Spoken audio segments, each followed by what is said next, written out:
What's the status on top draft pick Abdul Carter, edge rusher out of Penn State? Even with declarations of not needing surgery now, there raises more questions than answers. Let's explain. This is Dr. David Chow at Sports Injury Central. I've had the fortune of being at over 20 NFL combines in Indianapolis and know what the process is. The first thing is, what are the sources of the information and what is the real medical findings? There's no doubt this kid can play football. There's no doubt he will be a top draft pick.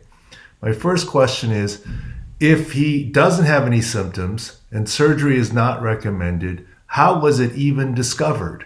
You don't routinely do bone scans or MRIs on feet without there being symptoms. That's how a stress reaction would be detected. Even x-rays aren't routinely gotten. So what precipitated this? It seems to me there was something that led to the studies. Edge rushers are particularly prone to stress reactions and potentially stress fractures, especially at the fifth metatarsal outside, because they really got to get around the edge. It's a common injury for wide receivers, sometimes running backs, DBs, anyone who has to do a lot of cutting, and edge rushers qualify here.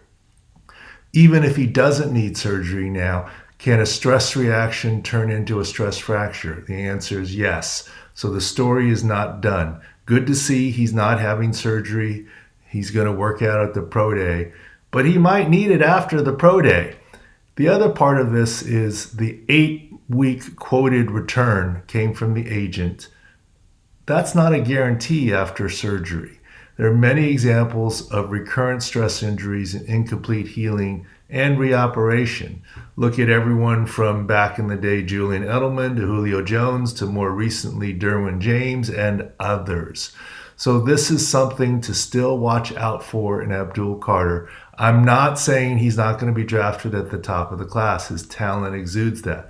I don't know that he really needs the pro day workout to justify his high draft pick.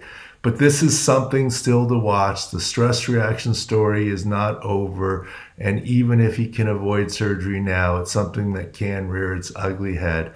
How will it affect him in the draft? The bottom line is, ultimately, this is something that you can get past. And talent evaluators and GMs will look at his overall edge rusher grade and how it helps his team more than the medical.